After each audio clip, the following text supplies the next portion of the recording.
Finally അങ്ങനെ ബ്ലാസ്റ്റേഴ്സിന്റെ രണ്ടാമത്തെ ആ ഒരു ഫ്രണ്ട്ലി മത്സരം കൂടി പര്യവസാനിച്ചിരിക്കുകയാണ്. ഈ ഒരു മത്സരത്തിൽ 1-നെതിരെ 3 ഗോളുകൾക്കാണ് ബ്ലാസ്റ്റേഴ്സ് വിജയിച്ചിട്ടുള്ളത്. വിജയിച്ചതിനേക്കാളും അപ്പുറം ബ്ലാസ്റ്റേഴ്സിന്റെ ഇന്നത്തെ ആ ഒരു പെർഫോമൻസ് ആണ് ഏറ്റവും എടുത്തു പറയേണ്ടത്. കെവിൻ യോക്കെ, നിങ്ങളെന്ത് മനുഷ്യനാണോ? ഏതൊരു മേഖലകളിലും ഭയങ്കര അഗ്രസീവ് ആയിട്ടാണ് ഇദ്ദേഹം കളിക്കുന്നത്. ഈ കഴിഞ്ഞ മത്സരത്തിൽ നമുക്ക് വിഷ്വൽസ് കാണുമ്പോൾ പറയാം, ഒരുപാട് നേരം പന്ത് കാലിൽ വെച്ച് ഹോൾഡ് ചെയ്ത് കളിച്ചിരുന്ന ഒരു താരം അത് ഈ പറഞ്ഞ കെവിൻ യോക്കെ തന്നെയായിരുന്നു. ഏരിയൽ ഡുവൽസ് ഒക്കെ ഇദ്ദേഹം കൃത്യമായിട്ട് വിൻ ചെയ്യുന്നതുമുണ്ട്. ഓവറോൾ ബ്ലാസ്റ്റേഴ്സിന്റെ ഈ ഒരു മത്സരത്തിന്റെ കളിയുടെ ഒരു ഗതി മാറ്റിക്കൊണ്ടിരുന്നത് കെവിൻ യോക്കെ ആണെന്ന് തീർത്തും പറയാം. കാരണം ഒരുപാട് ഗോൾ ഓപ്പർച്യൂണിറ്റീസ് ഇദ്ദേഹം ഉണ്ടാക്കിയെടുത്തിട്ടുണ്ട്. മറ്റൊരു കാര്യം കൂടി പറയുകയാണെങ്കിൽ കെവിൻ യോക്കെയുടെ അസിസ്റ്റിൽ നിന്നാണ് ബ്ലാസ്റ്റേഴ്സിന്റെ മുന്നേറ്റ നിര താരമായിട്ടുള്ള വിക്ടർ ബെർത്തോമിയോ ഗോൾ നേടിയിട്ടുള്ളത്. ഒപ്പം ഒരുപാട് നല്ല ഗോൾ കോൺട്രിബ്യൂഷൻസ് ഇദ്ദേഹത്തിൽ നിന്നും കാണാൻ പറ്റി. ഒരുപാട് നല്ല ഹെഡർ ശ്രമങ്ങളും ചെറിയൊരു വ്യത്യാസത്തിലാണ് പുറത്തേക്ക് പന്ത് പോയിട്ടുള്ളത്. ബ്ലാസ്റ്റേഴ്സിന്റെ ഒരുപാട് അപകടങ്ങൾക്ക് മുനയൊടിച്ചിട്ടുള്ള ഒരു താരം കൂടിയാണ് ഈ പറയുന്ന കെവിൻ യോക്കെ. ഇനി ഓവറോൾ ബ്ലാസ്റ്റേഴ്സിന്റെ ആ ഒരു കളി ശൈലിയിലേക്ക് വരികയാണെങ്കിൽ ഭയങ്കര ഹൈ ഇൻറ്റൻസീവ്ലിയാണ് ബ്ലാസ്റ്റേഴ്സ് കളിച്ചിട്ടുണ്ടായിരുന്നത്.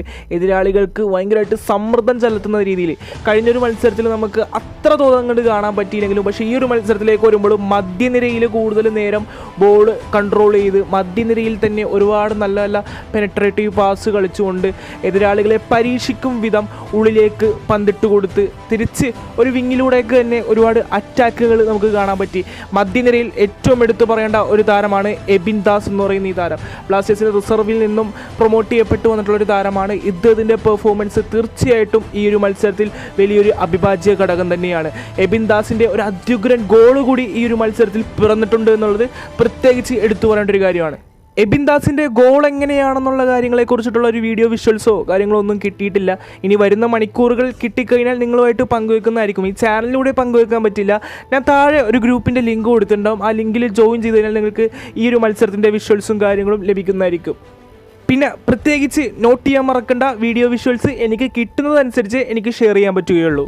ഓക്കെ, ഇനി ബ്ലാസ്റ്റേഴ്സിൻ്റെ പ്രതിരോധത്തെക്കുറിച്ച് പറയുകയാണെങ്കിൽ ഭയങ്കര പക്വതയാർന്ന ഭയങ്കര കണ്ടീഷണബിൾ ആയിട്ടുള്ള ഒരു പെർഫോമൻസ് ആണ് ബ്ലാസ്റ്റേഴ്സിൻ്റെ പ്രതിരോധ നിരയിൽ കാണാൻ പറ്റിയത്. ഈ ഒരു മത്സരത്തിൽ എടുത്തു പറയേണ്ട ഒരു താരം തന്നെയാണ് ബ്ലാസ്റ്റേഴ്സിൻ്റെ സെൻട്രൽ ബാക്കായ അങ്ങ് ഗുനയിൽ നിന്നും കൊണ്ടുവന്നിട്ടുള്ള ഒമർ ബായെ കുറിച്ച്. വലിയ പ്രൊഫൈലോ കാര്യങ്ങളോ ഒന്നും ഇല്ലാതെയാണ് ഇദ്ദേഹം ബ്ലാസ്റ്റേഴ്സിലേക്ക് വന്നിട്ടുണ്ടായിരുന്നത്. പക്ഷേ ഇതുവരെയുള്ള ഇദ്ദേഹത്തിൻ്റെ പെർഫോമൻസ് കാണുമ്പോൾ നമ്മൾ വളരെയധികം സാറ്റിസ്ഫൈഡ് ആണ്. പക്ഷേ ISL-ലും ഇനി ഇതുപോലെ തന്നെ ഇദ്ദേഹത്തിൽ നിന്നും നമ്മൾ കൂടുതൽ പ്രതീക്ഷിക്കുന്നുണ്ട്. പിന്നെ ബ്ലാസ്റ്റേഴ്സിൻ്റെ മുഖ്യ പരിശീലകനായിട്ടുള്ള കെറ്റാലയുടെ സ്ട്രാറ്റജി എന്തെന്ന് പറഞ്ഞു കഴിഞ്ഞാൽ 4-2-3-1 എന്നൊരു ഫോർമേഷനിൽ ലോങ് ബോൾ സ്വിച്ച് ഓവേഴ്സാണ് നമുക്ക് കൂടുതലും ഈ ഒരു മത്സരത്തിൽ കാണാൻ പറ്റിയിട്ടുണ്ടായിരുന്നത്. അതായത് മധ്യനിരയിൽ നിന്നും ഫ്രണ്ട് ത്രീയിലേക്ക് ഒരുപാട് ലോങ് ബോളുകളും മാത്രമല്ല ഡിഫൻസീവ് മിഡിൽ നിന്നും വിങ്ങുകളിലേക്കും ഒരുപാട് നല്ല നല്ല ലോങ് പാസുകളും ലോങ് ബോളുകളുമാണ് നമുക്ക് ഈ ഒരു മത്സരത്തിൽ കാണാൻ കഴിഞ്ഞിട്ടുള്ളത്. പിന്നെ ഇതുവരെയുള്ള കേട്ടുകേൾവികൾ വെച്ചിട്ട് റൗളിംഗ് ബോർജസിൻ്റെ ഒരു തകർപ്പൻ ഹെഡർ ഗോൾ കൂടി ഉണ്ടെന്ന് പ്രത്യേകിച്ച് ഞാൻ ഇവിടെ എടുത്തു പറയാണ്.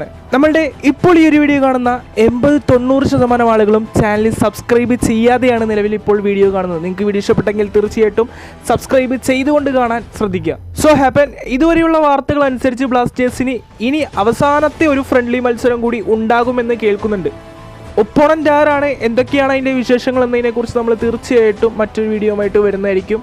നമുക്ക് ഈ ഒരു മത്സരത്തെക്കുറിച്ച് ഇതിനേക്കാൾ കൂടുതൽ അധികം ടെക്നിക്കലി നമുക്ക് സംസാരിക്കേണ്ടതായിട്ടുണ്ട്. പക്ഷേ ഇപ്പോൾ ഈ ഒരു വീഡിയോ ഇവിടെ വെച്ച് വൈൻഡപ്പ് ചെയ്യാണ്. ഇനി കൂടുതൽ വിഷ്വൽസ് നമ്മൾ കളക്ട് ചെയ്തുകൊണ്ട് മറ്റൊരു വീഡിയോയുമായിട്ട് വരുന്നതായിരിക്കും. നിങ്ങൾക്ക് വീഡിയോ ഇഷ്ടപ്പെട്ടെങ്കിൽ തീർച്ചയായിട്ടും ലൈക്ക് ചെയ്യാനും ഷെയർ ചെയ്യാനും സബ്സ്ക്രൈബ് ചെയ്യാനും മറക്കണ്ട. പിന്നെ ഇന്നത്തെ മത്സരവുമായി ബന്ധപ്പെട്ടുള്ള നിങ്ങളുടെ കമൻറ്റുകളൊക്കെ തീർച്ചയായിട്ടും കമൻറ്റ് രേഖപ്പെടുത്തുക. മറ്റൊരു ദിവസം ഇതിലും നല്ല ഡീകോഡിംഗ് അനാലിസിസ് അപ്ഡേഷൻ വിശേഷങ്ങളുമായി സെനിക്സ് ഫുട്ബോൾ വീണ്ടും എത്താം. ബൈ.